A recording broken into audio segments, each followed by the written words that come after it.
भारत के पश्चिमी राज्य गुजरात के छोटे से गांव चोरवाड़, जिला जूनागढ़ में 28 दिसंबर 1932 के दिन एक बालक ने जन्म लिया।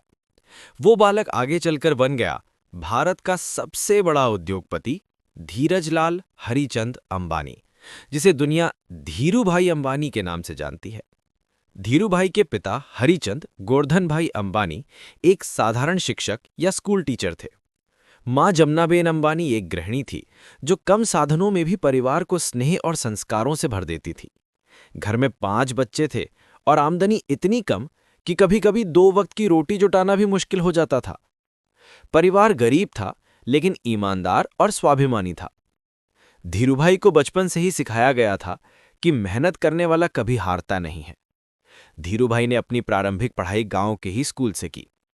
वो बहुत होशियार छात्र नहीं थे, लेकिन बहुत जिज्ञासु थे।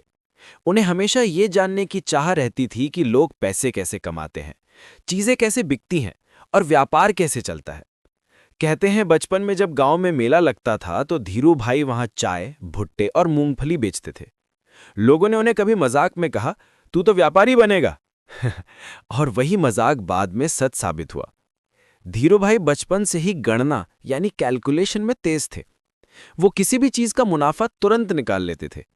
कहते हैं एक बार उन्होंने देखा कि मेले में चाय 1 रुपए में बिक रही थी। उन्होंने सोचा अगर वो चाय खुद बनाए तो खर्च ₹0.30 आएगा, यानी ₹0.70 मुनाफा। उन्होंने ये प्रयोग किया और पूरा मेला बेच दिया।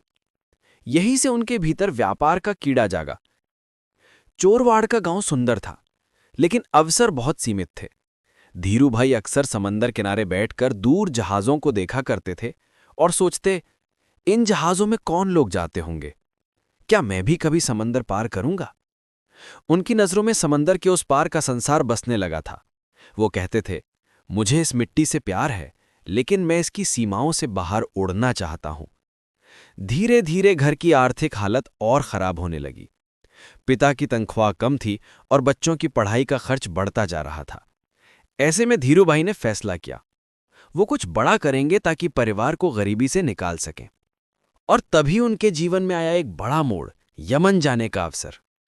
एक दिन उनके एक रिश्तेदार ने बताया कि यमन में ईडन नाम की जगह पर बर्मा शेल नाम की एक कंपनी में काम मिलता है। धीरूभाई के मन में तुरंत आग झल उठी, मैं वहां जाकर कुछ सीखूंगा, कुछ बड़ा करूंगा। साल था 1949, उम्र सिर्फ 17 साल और जेब में पैसे ना के बराबर। लेकिन उनके पास था हौसला, आत्मविश्वास और सपना। धीरूभाई ने अपने परिवार को अलविदा कहा और एक छोटे जहाज में सवार होकर यमन की ओर रवाना हो गए। समंदर की लहरों के बीच वो सिर्फ एक ही बात सोच रहे थे, अब मुझे पीछे नहीं देखना है। ये थी उस लड़के की पहली विदेश यात्रा जो आगे चलकर भारत को उद्योग के मानचित्र पर चमकाने वाला था।